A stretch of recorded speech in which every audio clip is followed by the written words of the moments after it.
Agora, de novo, boa tarde a todos, sejam todos muito bem-vindos. Aqueles que estão online, sejam todos muito bem-vindos à nossa casa. Eu vou passar a palavra para o seu Edemir, para ele ler o texto para nós. Edemir? A leitura de hoje é do livro Fonte Viva, de Francisco Cândido Xavier, pelo Espírito Emmanuel.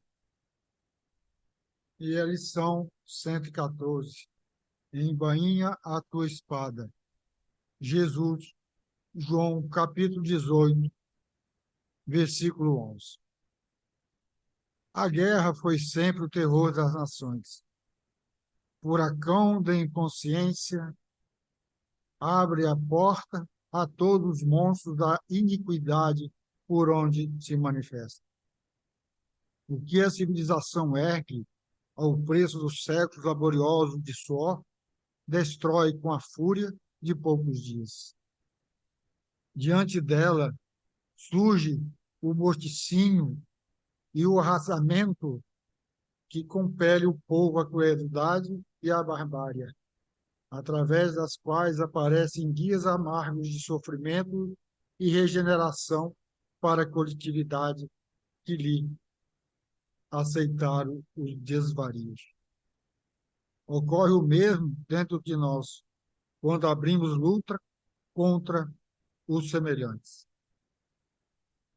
Sustentando a contenda com o próximo, destruidora tempestade de sentimentos, nos desarvora o coração. Ideais superiores e aspirações sublimes, longamente acariciados por nosso espírito, construções do presente para o futuro, implantações de luz e amor no terreno de nossas almas, sofre desabamento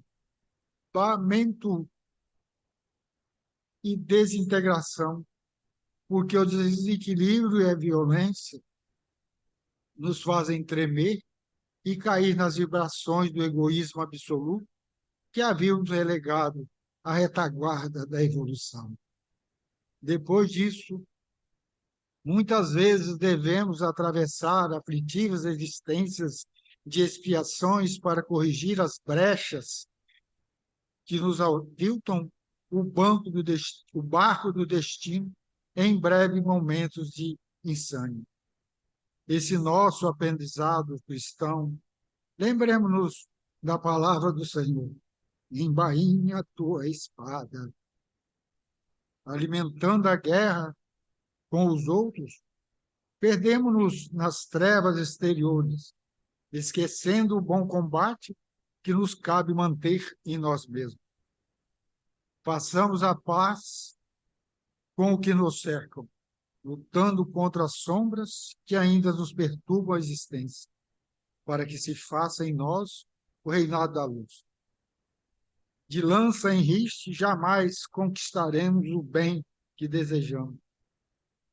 A cruz do Mestre tem a forma de uma espada com a lâmina voltada para baixo.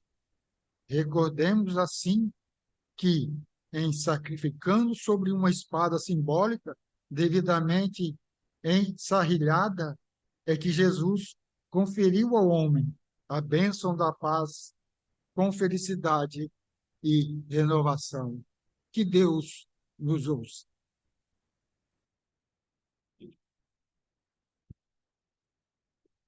Vamos fechar os olhos. Trazer a nossa tela mental a imagem de Jesus e toda a sua legião de bons trabalhadores e mentores, inclusive Dr. Bezerra. Senhor Jesus, aqui estamos todos nós em busca da tua paz, da tua luz e de toda a tua ajuda, porque aqui nós viemos buscar ajuda. Ajuda para nos melhorar. E viemos também, Senhor, pedir ajuda para todos aqueles que aqui não podem estar, mas que em nossos corações estão. E agradecer também, Senhor, todos os ensinamentos que virão, pois temos certeza que estamos no melhor lugar. Desde já, agraciados com tamanha bondade, nos colocamos à tua mercê para receber o conhecimento, a amorosidade de toda a tua luz. Muito obrigada. Graças, graças e graças. Que assim seja.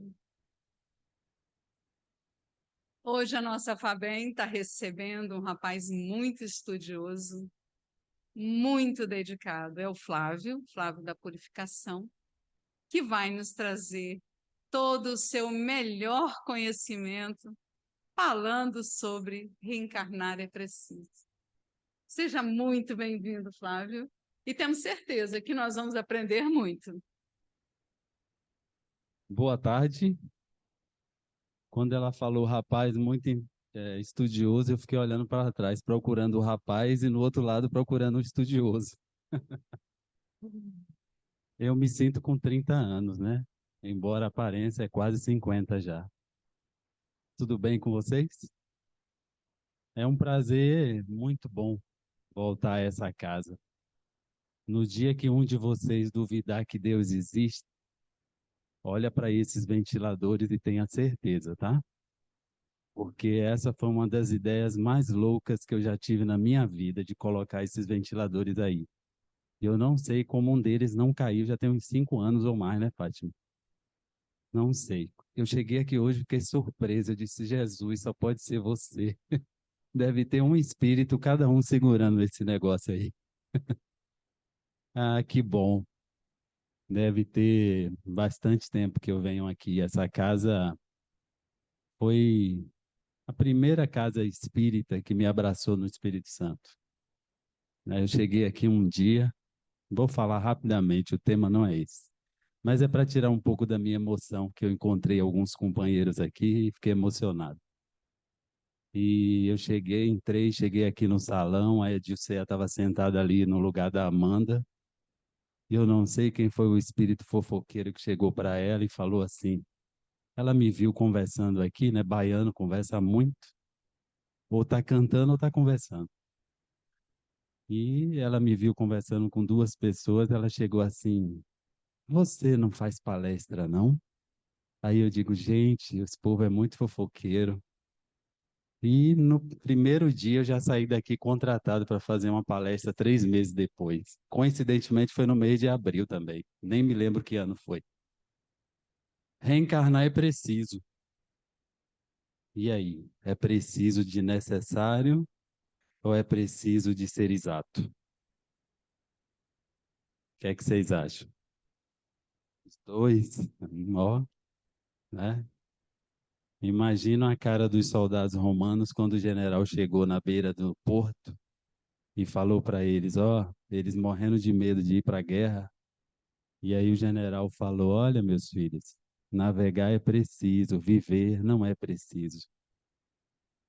E ele, ninguém vai saber, a não ser se a gente chamar esse general para perguntar a ele, você quis dizer o quê? Navegar é preciso de precisão ou de necessário? E viver é necessário ou é exato? Até hoje a gente não sabe a resposta, mas as duas servem muito bem. Dezembro do ano passado, nós tivemos a oportunidade de conhecer a Mansão do Caminho em Salvador, a cidade do Divaldo Franco, lá no Pau da Lima. Curioso é que durante 30 e tantos anos que eu morei em Salvador, nunca tive curiosidade de ir. A gente via tanto Divaldo na televisão, nos noticiários, que a gente acabava não indo lá. Vim morar aqui e fui passar férias lá o ano passado e resolvi ir na Mansão do Caminho. A mansão é uma mini cidade num bairro muito pobre de Salvador. As pessoas fazem uma excursão de carro ou fazem a pé. E nós fomos com guias da excursão, fazendo uma excursão com um guia. Visitamos a cidade inteira e em um determinado momento nós chegamos em um edifício que tem uma maternidade embaixo, muito parecido com esse galpão, só que maior, e em cima tem um memorial do Divaldo Franco. Na porta da maternidade, nós iríamos subir para o memorial. Uma enfermeira chegou na porta da maternidade e parou a nossa guia e falou, ó, chamou ela no cantinho e disse assim, ou melhor, gesticulou. E a partir dali ela se apresentou, se eu não me engano o nome dela é Marta, e ela disse, olha, eu vou guiar vocês agora na excursão dentro do memorial e depois a gente vai vir aqui na maternidade.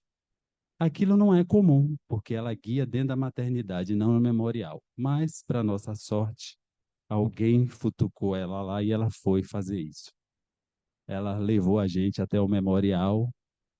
Uma coisa incrível, os dois memoriais que Divaldo tem, a gente quem nunca foi na Mansão do Caminho, eu acompanho a vida do Divaldo desde quando eu conheci o espiritismo, eu já achava o Divaldo Franco imenso. Depois que você vai na Mansão do Caminho, você não sabe o tamanho do Divaldo, da Joana.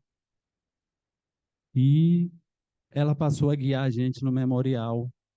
E ela sabia cada coisinha, milhares de comendas, presentes, bandeiras, canetas, tudo que nós imaginarmos. Centenas de países, milhares de conferências. Em um determinado momento, eu não sei o que aconteceu com aquela senhora, que ela parou diante de uma mesa de um expositor e ela se emocionou do nada, entre aspas. E ela disse mesmo assim: que bom que vocês se permitiram. Vocês estão aqui porque vocês se permitiram. E eu digo mesmo para vocês: que bom que vocês se permitiram estar aqui hoje. Esse encontro, sábado, dia 8 de abril de 2023, será inesquecível. Mesmo que amanhã a gente não lembre dele, mas daqui a 100 anos, se a gente se encontrar, a gente vai lembrar. Ele é inesquecível. E ela continuou dizendo que em um determinado momento da vida dela, alguns anos antes, ela passou por uma crise muito grande pessoal. E ela ficou na dúvida se deveria continuar ou não como voluntária da Mansão do Caminho. A Mansão do Caminho tem 400 colaboradores, 200 funcionários e 200 colaboradores voluntários. E ela é um dos colaboradores voluntários. Então, ela estava passando com uma crise pessoal muito grande e quem não passou por essas crises aqui, ou melhor, né, baixar a mão. Quem passou por essas crises aqui, e é aquele momento que a gente não sabe se a gente deve continuar ou não fazendo um trabalho como esse, indo na casa espírita, indo na igreja católica, indo na igreja evangélica, na messiânica, qualquer lugar que você vá. Todo mundo passa por essa crise. Se não passou, vai passar. E ela ficou na dúvida se continuava ou não, muita dificuldade pessoal.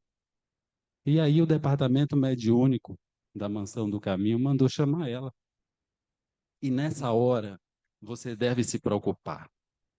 Porque se você está na seara espírita e o departamento da casa espírita manda te chamar, meu Deus, pepino, dor de cabeça, tá?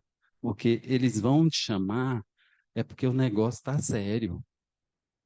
Você não vai receber convite do departamento mediúnico da casa, da espiritualidade da casa, para lhe dar, fazer homenagem. Homenagem só depois de morrer.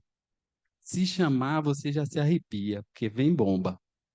E com ela não foi diferente.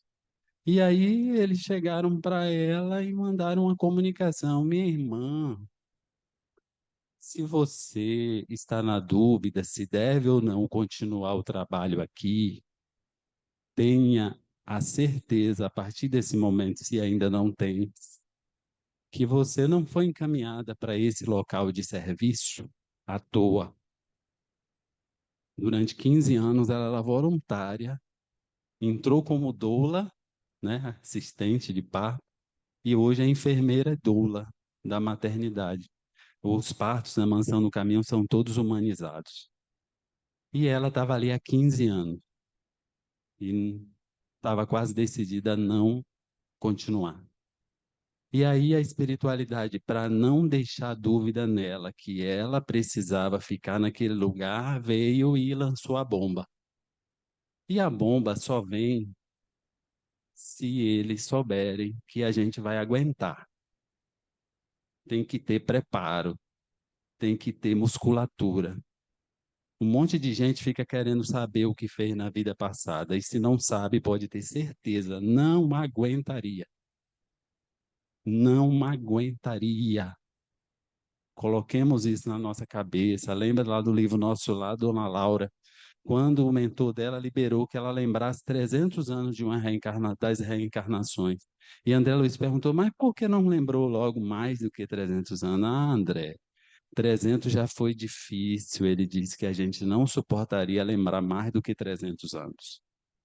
E aí os espíritos chegaram para ela e disseram assim, minha irmã, no século passado, você estava servindo no exército alemão e um dia, patrulhando a costa da América, em uma embarcação, depois eu fui pesquisar, era um submarino, naqueles momentos que a gente pensa que o mundo é um caos, que não existe nada regendo as coisas, o mundo é só injustiça, a gente pode fazer o que quiser, tudo que está acontecendo aí é obra do acaso, o homem é obra do acaso, tudo, nada disso tem direção.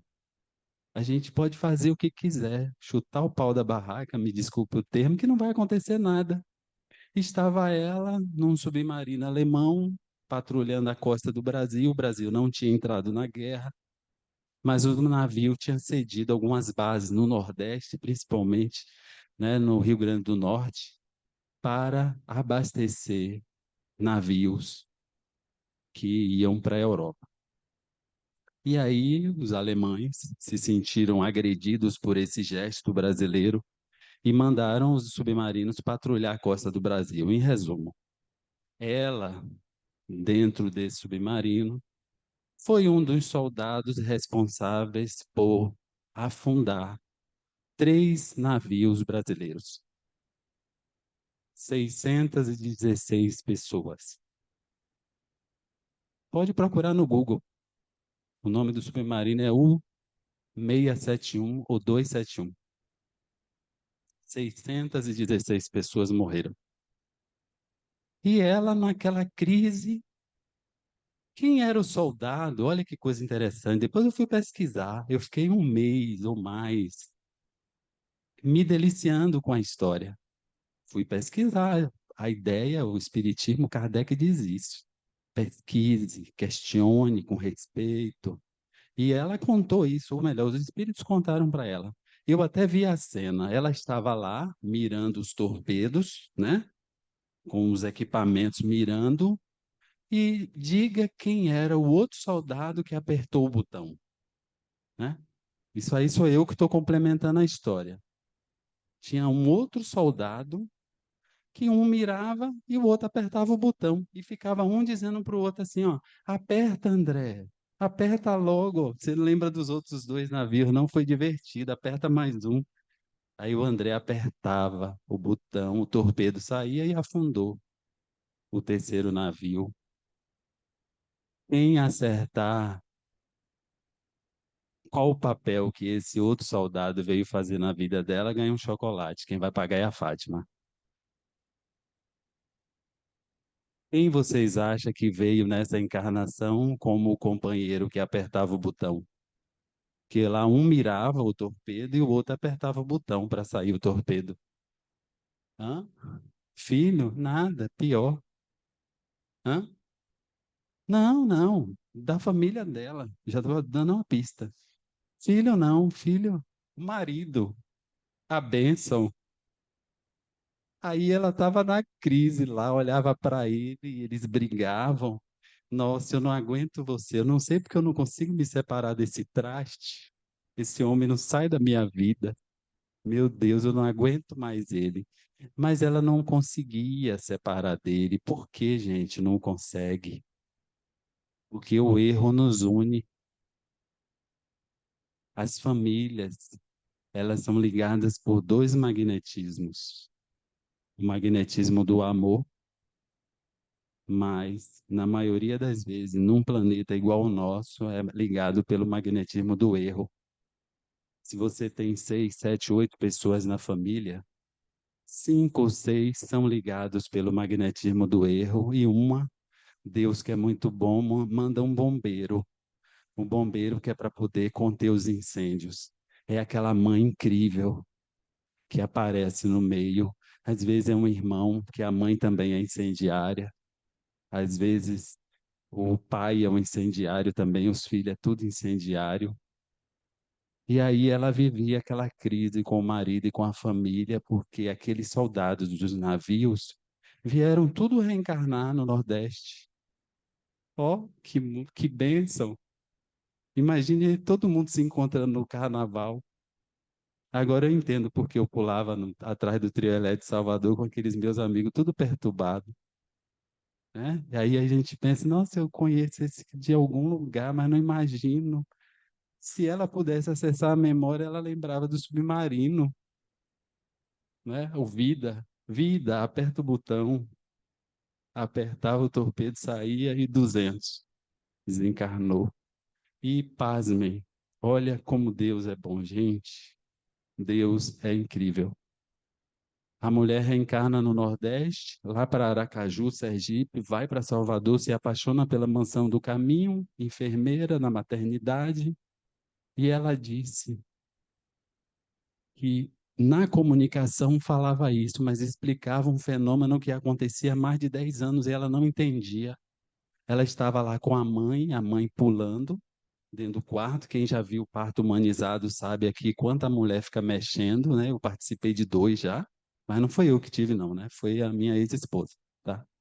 E aí eu ficava lá acompanhando e ela com aquela dor, senta na bola, senta na, na cadeirinha, senta em um monte de lugar, fica em pé, deita, e aquela dor, e até o bebê vinha, e ela acompanhando lá.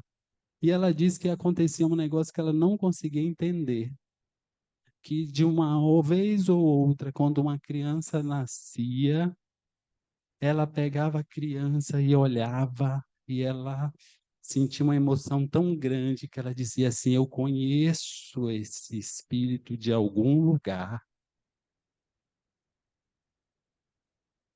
E na comunicação veio dizendo que muitas vezes ela recebia na maternidade alguns espíritos que tinham sido vítimas dos naufrágios.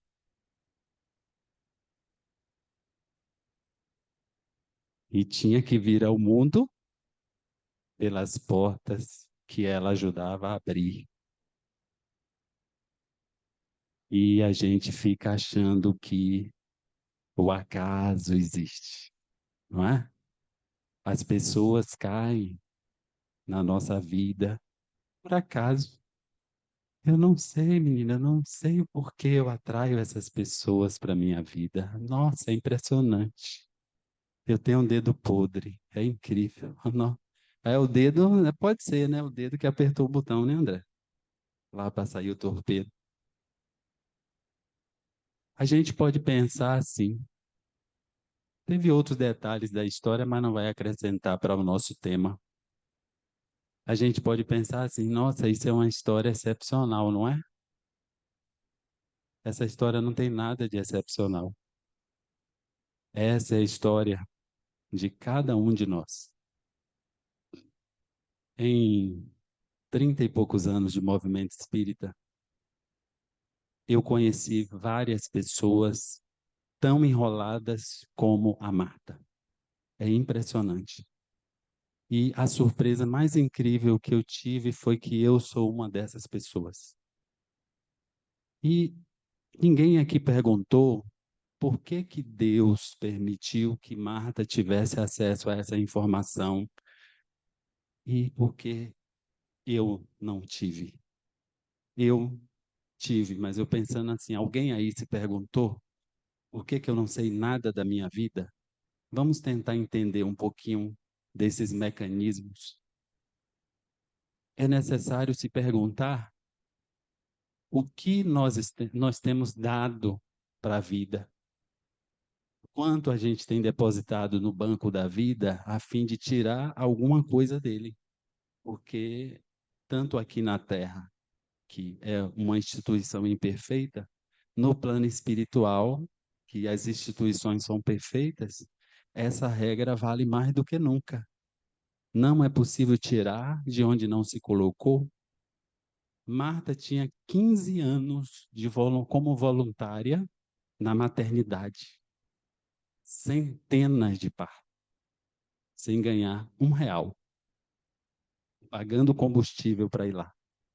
Recebendo ligação à noite de madrugada, porque o bebê, ainda mais que é o bebê a bênção, que muitas vezes esteve no plano espiritual, e eu fiz conta. 1945 terminou a guerra, vamos dizer que Marta desencarnou logo depois, era homem os dois, e aí ela ficou pouco tempo no plano espiritual, que ela tem 50 e poucos anos, ela ficou no plano espiritual 20, 30 anos, e durante esses 20, 30 anos, quem foi que ficou comemorando com Marta os torpedinhos que ela lançou? Com certeza não foi Jesus e os discípulos. Ela ficou fazendo uma festa com as vítimas dela. Por isso que ela tinha a sensação de conhecer aquelas crianças. E ela nasceu e carregou consigo essa nuvem de testemunha. Por isso que ela vivia em crise. Então nós estamos no mesmo roteiro da Marta. Só precisa saber se você apertou o botão, se você mirou, se você usou a faca, se você. O que é que você fez? Marta teve essa breve revelação porque ela depositou 15 anos de doação na vida. Se você perguntar a trabalhadores que são dedicados à causa do Cristo, principalmente os espíritas, porque numa igreja evangélica não se tem essa revelação, mas no movimento espírita, Geraldo da Feijogue teve inúmeras revelações de quem ele foi na encarnação passada. Foi um padre terrível. Inúmeras pessoas que eu conheço de 20, 30, 40 anos no movimento espírita tiveram essa revelação, mas é necessário que a pessoa tenha depositado algo, porque ao depositar algo, a pessoa tem desenvolvimento moral, espiritual, e dessa forma ela tem condições de receber essa informação. Porque se ela não tiver desenvolvimento moral, psicológico, ela vai receber uma informação e vai ficar perturbada. Basta nós olharmos os embaraços que nós estamos envolvidos. Aí nós vamos saber o tamanho da nossa dívida. Basta fazer um exercício de se avaliar no psiquismo, nas relações, no quão de bom nós somos e do quão nós não somos ainda, que nós vamos poder aquilatar, tirando o Espiritismo, tirando Jesus, tirando o Evangelho, o que nós podíamos fazer sem o Evangelho, sem Jesus, sem o Espiritismo.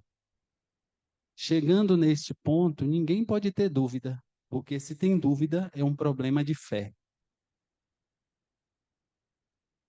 Não é problema da matemática de Deus, é problema de fé, porque muitas vezes nós chegamos aqui numa doutrina espírita porque a gente não tem coisa melhor para fazer. Ainda não nos convencemos. Pode parecer assustador, uma aberração dizer isso, mas muitos de nós não nos convencemos que nós somos espíritos imortais, que nós reencarnamos. Uma prova disso é que, embora a nossa cabeça esteja cheia disso, a gente não age compatível com isso. E a fé não está na cabeça, a fé está no coração. Porque o que a gente faz precisa antes virar emoção. E a emoção não se forma na cabeça, a emoção se forma no centro de força cardíaco. E se está aqui, já é saber. Se está aqui, é apenas conhecimento. Por isso que é a diferença entre conhecimento e sabedoria. Sabedoria é o que a gente pratica. Esse é o problema. Esse é, numa linguagem dos jovens de hoje, o rolo que nós estamos envolvidos. Esse é o problema. E aí, qual é a solução? Alguém aqui ainda se sente injustiçado perante a vida? Vou fazer uma pergunta, se a mesa me permitir. Não? Tem alguém aqui que diga, ai meu Deus do céu, eu não sei porque eu sofro tanto. Hã? Vocês duas aí? Você está levantando a mão? Ah, tá. Então eu vou fazer um breve relato para a gente continuar. Tem uma companheira que eu acolhi. Primeira vez na casa espírita, eu fazia atendimento fraterno. Não foi nessa casa, não. Vocês não vão identificar a pessoa. E durante alguns anos, alguns meses que eu fiz atendimento fraterno comigo, ela se abriu comigo. Lógico que ela não me contou tudo. Hoje, passado mais de 10 anos, ou 10 anos por aí, ela me encontra. Tem mais ou menos um mês que ela me ligou pedindo que colocasse o nome dela na lista de prece. Eu administro uma lista de prece. E ela disse, Flávio, eu não sei porque eu sofro tanto. Meu Deus, meu amigo, eu nem vou te contar o que eu estou sofrendo agora. Eu digo, obrigado, Senhor. Glória a Deus. Não por má vontade, mas eu já conheço a natureza da pessoa, se tornou amiga. E aí, ela veio me falar de problemas que eu achei, assim, muito interessantes. Durante os anos que ela fez atendimento fraterno comigo, todos os erros que ela confessou ter cometido eram exatamente a solução dos problemas que ela tem hoje com mais de 50 anos. Ela não consegue se perdoar, por exemplo, não vou citar vários os assuntos, mas um fica gritante. Ela não conseguiu se perdoar por ter cometido vários abortos. Sabe qual é a maior queixa que ela tem hoje? Qual a maior queixa que ela tem hoje? Solidão. Será que Deus não mandou entre um desses filhos dela um companheiro ou a companheira para esse momento que ela vive hoje de depressão profunda? E quem fechou a porta para a solução chegar? Mas ela não lembra disso no momento de sofrimento e se diz extremamente injustiçada porque os irmãos, o pai, a ignoram e não dão atenção a ela. Quanta injustiça, não é mesmo? Esse é o problema. E qual a solução? Até agora a gente falou do problema. E qual a solução para os rolos, as dificuldades, os desafios que nós estamos inseridos? O primeiro ponto da solução parte do que eu falei um pouquinho antes. Se nós não tivermos convencidos que a lei de reencarnação é uma realidade e que ela independe de religião, porque o ateu reencarna, o católico reencarna, o evangélico reencarna, o espírita reencarna. Se a gente não tiver convencido disso, não vai adiantar os passos seguintes. Porque nós precisamos entender se hoje nós estamos com uma nota de R$ 10 na carteira, é porque em algum momento a gente ganhou uma nota de R$ 10, ou 5 de 2, ou 2 de 5, ou 10 de 1. R$ 10 se formam assim. Os problemas que nós temos hoje não foram criados por ninguém.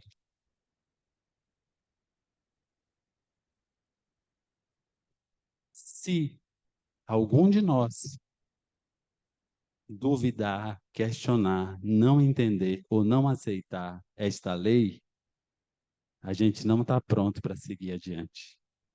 Abortemos aqui. Não dá para seguir.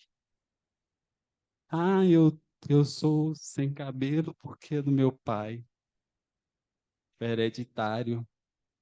Mas ninguém na minha família é careca. Meu irmão mais velho do que eu, um monte de cabelo, cabelo quase cola na sobrancelha.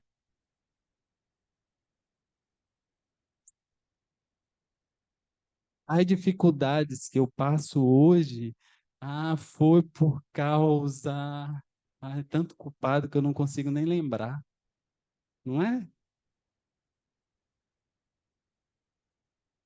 Não, não teve ninguém. É tudo nosso. Ninguém, ninguém, ninguém é capaz de fazer alguma coisa conosco.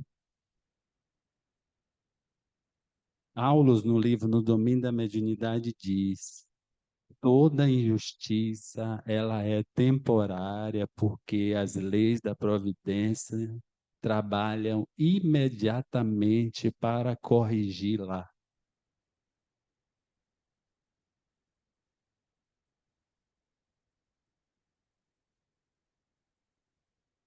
Imediatamente. Me deixa, de certa forma, surpreso e às vezes perplexo que alguém espírita, às vezes até estudante do espiritismo, palestrante do espiritismo, venha me questionar ou dizer por que que Deus permite um homem matar várias crianças inocentes.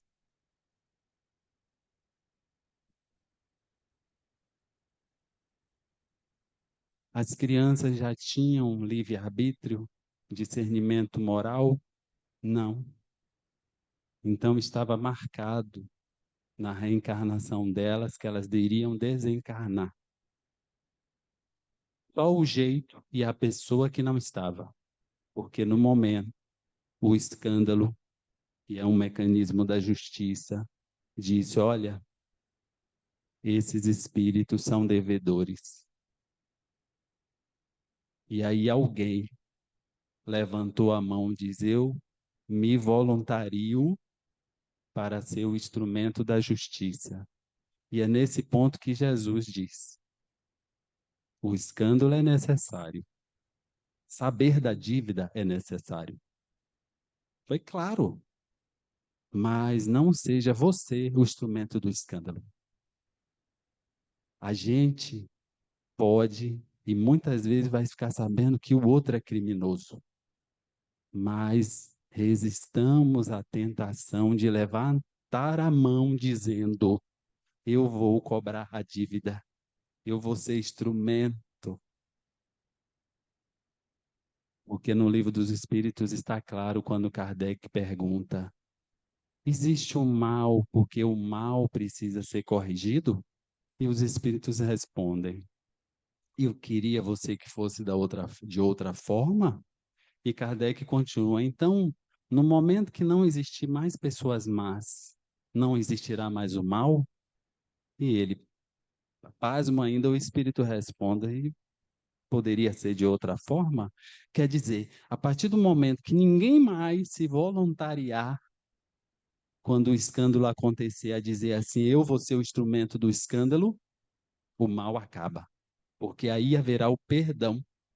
O devedor será perdoado e não haverá mais necessidade de cobrar dívida, porque aquele que levantou a mão para ser o instrumento gerou uma nova dívida e criou mais um ponto, um laço, que lá na frente o escândalo vai perguntar para ele e vai apontar para ele: ó, o nosso irmão aqui é criminoso. Alguém se voluntaria? Percebem? Esse é o ponto do perdão. Então, a partir desse momento, quando nós entendemos que é preciso parar esse processo de culpa, de condenação, a gente está pronto para seguir adiante. A gente vai se aceitar e perceber. Nós fizemos o melhor que nós pudemos até agora. Nós nunca fomos melhor do que nós somos hoje. Nunca. É impossível o espírito regredir. A gente pode ter estacionado,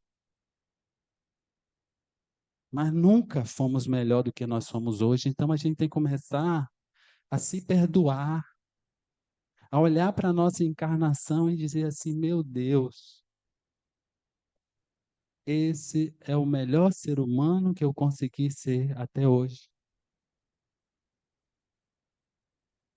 É a partir desse ponto que eu posso seguir adiante. É a partir do momento que eu me aceito, que eu me entendo, que eu percebo que eu vou do átomo ao arcanjo e eu estou mais próximo do átomo, que o meu orgulho diz assim: eu sou muito pequeno ainda para ser perfeito.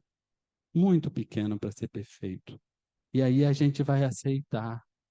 E a partir do momento que a gente se aceita, é automático. A gente aceita o outro. Agradeço a Deus todos os dias por Deus ter me permitido errar muito nessa encarnação.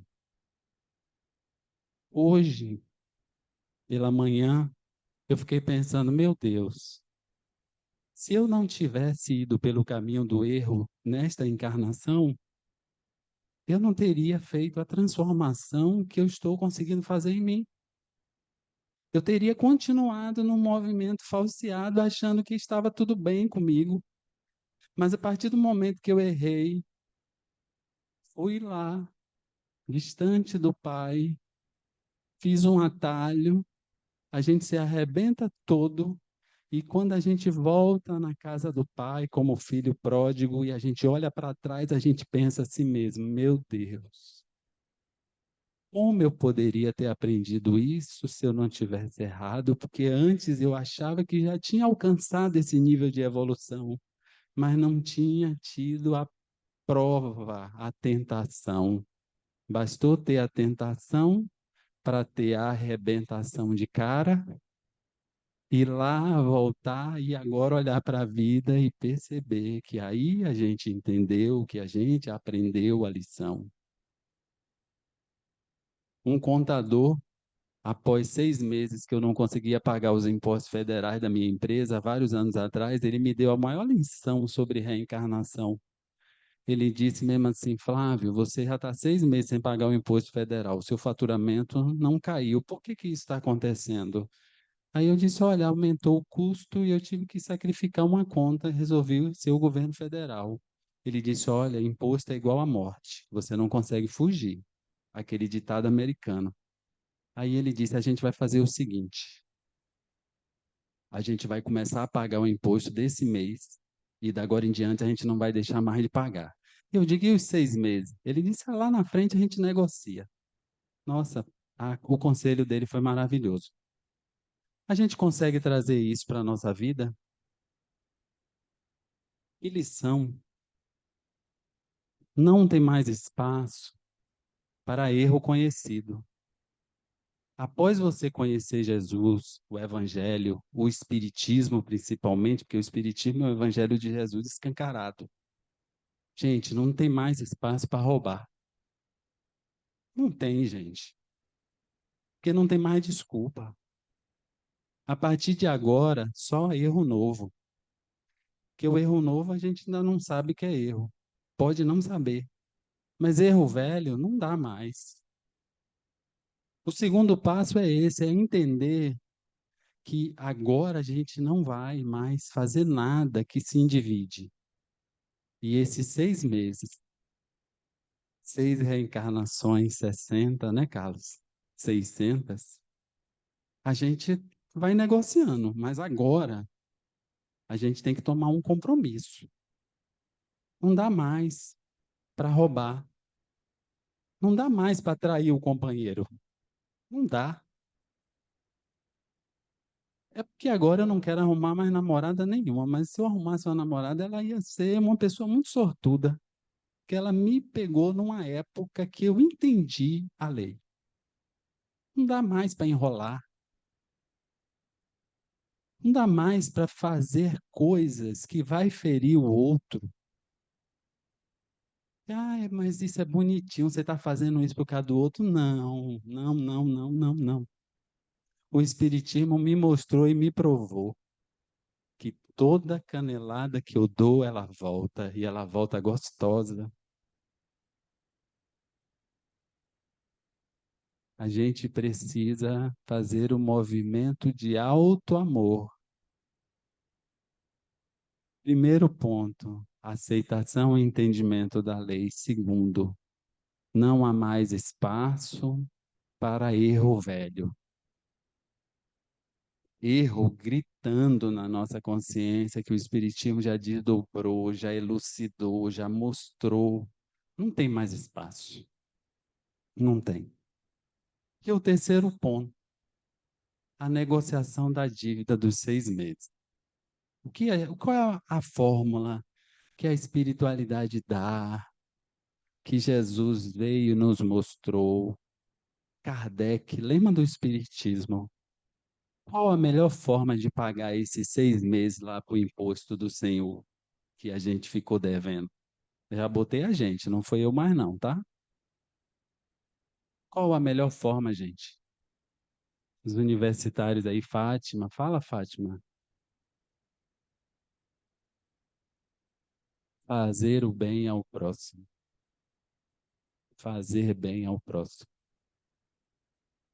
Esses 3 passos são, né, 3 dos 5 que a Joana de Ângeli responde ao Divaldo quando ele pergunta qual a fórmula da felicidade neste plano.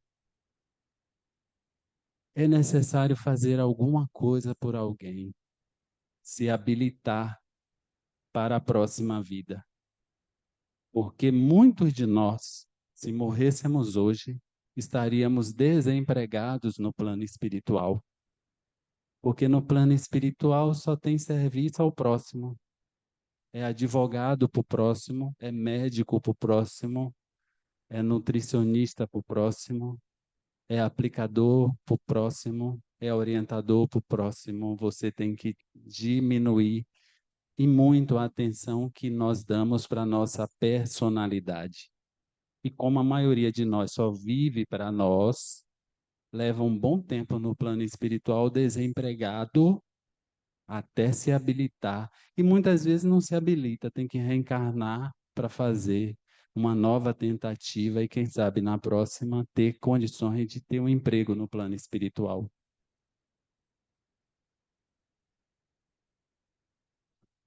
No livro Estante da Vida, de Humberto de Campos, Chico Xavier, a lição 34, O Anjo Solitário, Humberto de Campos relata que assim que Jesus desencarnou, ou melhor, quando Jesus estava na cruz ainda, verdadeiras falanges de anjos desciam ao céu para assistir à crucificação do Cristo.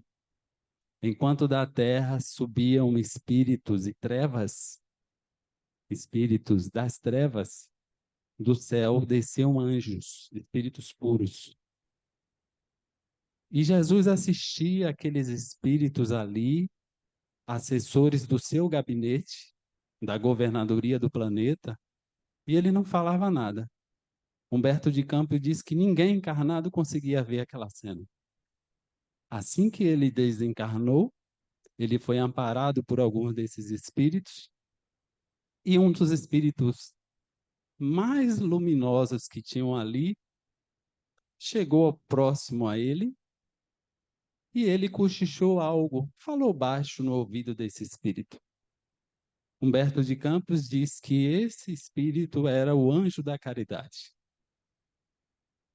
Quando questionaram qual foi a orientação, as palavras do Cristo, o espírito disse: Jesus pediu que eu socorresse Judas. Alguns anos depois, quando Pedro foi preso em Roma, Ele estava para ser crucificado e antes do momento da crucificação, ele começou a ter momentos de êxtase e ver os momentos em que ele vivia junto de Jesus, comendo com Jesus, pescando com Jesus, conversando com Jesus. Ele sentia saudade disso. Ele foi levado para ser morto. Chegando perto da cruz, ele pediu aos soldados que colocassem ele de cabeça para baixo, porque ele não era digno de morrer como Jesus. Os soldados acharam aquilo divertido e ia ser mais interessante que ele morresse de cabeça para baixo, e aceitaram. Só que aquele espírito tinha tanto fluido vital que ele demorou horas para morrer. Quando se aproximava o entardecer e ele foi colocado na cruz de manhã, ele ainda não havia morrido. Um soldado irritado pegou um pedaço de pedra e atirou na cabeça dele, partiu a cabeça e ele desencarnou. Ao lado da cruz estava Jesus. Jesus encaminhou Pedro para uma instância espiritual. Pedro aí passou a conviver com muitos daqueles discípulos do primeiro momento, dos seguidores de Jesus, que haviam morrido nas catacumbas, no Coliseu, mortos pelos leões ou Perdeu pelo o fogo. som aqui agora. E ele ficou Perdi o som. entusiasmadíssimo pelo fato de Jesus ficar uma semana convivendo com ele. Lógico que Jesus não habitava aquele lugar. A esfera que Jesus habita, nenhum que passou nesse planeta vai conseguir habitar agora. Mas Jesus ficou uma semana com ele, conversando, fazendo quase tudo que eles faziam quando estava aqui, porque Jesus percebeu a saudade que Pedro sentia antes de morrer e resolveu dar esse prêmio para Pedro. Passados 7 dias, Jesus disse: Pedro, fique aqui o tempo que você quiser. E Pedro disse: por que o senhor vai para onde? Ele disse: meu filho, eu preciso voltar à crosta. Ainda há muitos irmãos nossos em sofrimento. Jesus disse, ou melhor, Pedro disse: eu quero ir com o Senhor. Jesus sorriu. Era o velho Pedro, corajoso, com vontade de realizar. Eles descem, Jesus vai até uma catacumba onde está tendo um culto para falar sobre o seu evangelho, entra e começa a magnetizar as pessoas que estão dando passe nos doentes. Em um determinado momento, entra o soldado que havia lançado a pedra na cabeça de Pedro. O soldado estava com um filho numa febre mortal nos braços. E ele ouviu os cristãos dizendo que as pessoas que iam até o túmulo de Pedro e oravam recebiam a cura. Olha que interessante. E ele foi ali até a catacumba buscar uma cura junto àquele discípulo que ele deu a pedrada na cabeça. Quando Pedro viu aquele homem, deu 2 passos para trás, olhou para Jesus. E Jesus, sem dizer uma palavra, Pedro conseguiu ver o pensamento dele. O pensamento de Jesus deve ter sido, né? E agora, meu filho, seu testemunho? Pedro vai até o homem, o soldado romano que não estava vestido de soldado e aplica um passe no filho e cura o filho do soldado instantaneamente. Durante as nossas reencarnações, o momento que nós vamos e ficamos 20, 30 anos desencarnados, é o momento que nós vamos nessa instância. Não nessa instância que Jesus estava com Pedro, mas na instância que nós fizemos por merecer. E lá, Jesus e os seus prepostos dizem assim: Flávio, Carlos, né, Fátima, é o momento de voltar à crosta. Há trabalho ainda a fazer. E aí, diferente de Pedro, que voltou descorporificado, porque ele tinha feito e terminado o dever de casa naquela encarnação, nós voltamos corporificados. E aí encontramos uma mãe, um filho, um irmão, um colega de trabalho, um chefe, um primo, um vizinho, um amigo, um esposo, uma esposa, como aquele soldado que nos maltratou na encarnação passada. Neste instante, desde o momento que a gente deu choro, no momento da entrada nesta encarnação, Jesus está nos fazendo a pergunta: qual o testemunho que nós vamos dar?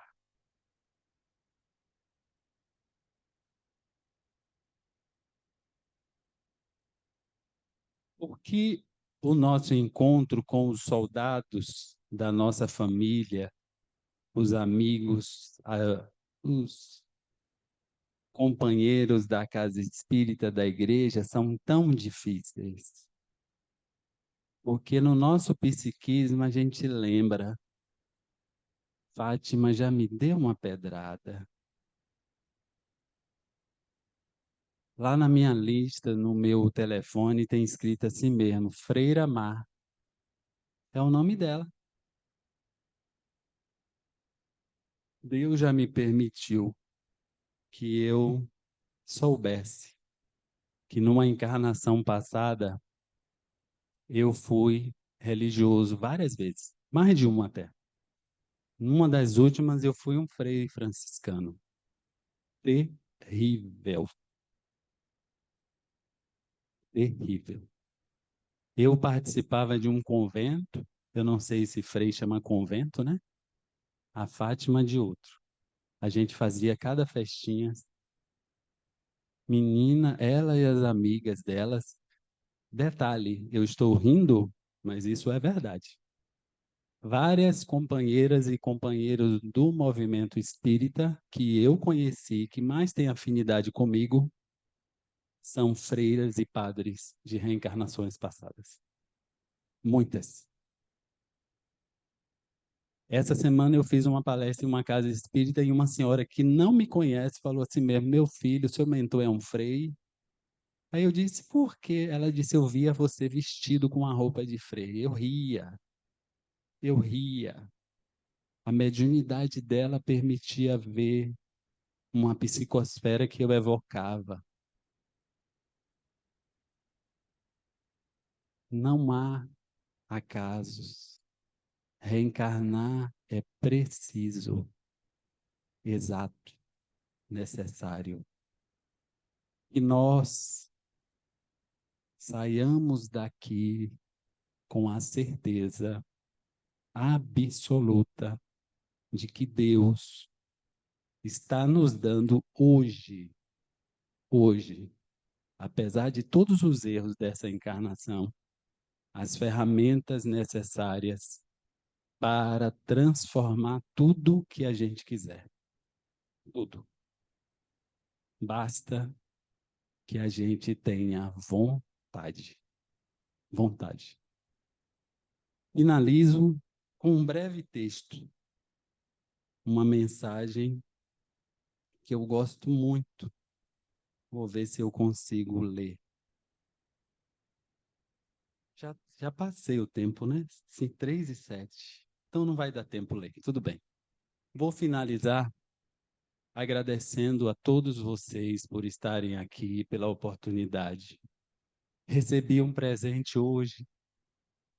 Pedalei 25 quilômetros para chegar aqui. Não dava tempo de pensar em nada disso. Sentei ali e uma companheira maravilhosa, que só depois de desencarnar, confesso, eu passei a gostar mais dela. Ela chegou ali, ela desencarnou, deve ter uns 3, 4 anos, eu acho. Ela bateu no meu ombro. Está trabalhando nessa casa, e isso não me espantou. Me espantou o fato de eu vê-la. E ela sorriu para mim e mandou um abraço para todos nós. Dida. E Jesus nos abençoe, nos ilumine. Obrigado a todos vocês. Flávio, muito obrigada. Não falei para vocês que ele ia dar o melhor? Ele sempre dá o melhor. Ele sempre nos diz algo que a gente vai levar para a semana inteira ou para a vida. É o nosso desejo que nós devemos pensar. E as escolhas também. A caridade é algo, é um caminho sem volta. Então, eu convido todos vocês para não esquecerem das afirmações que ele fez. Muito obrigada. Muito obrigada também pela grande emoção, que não tem preço. Muito obrigada. Eu vou convidar o Edemir para fazer a nossa prece. E logo depois da prece, nós vamos ter o momento do passe. Depois do passe, a gente tem a cantina e começam os tratamentos. Fiquem muito à vontade. Muito obrigada.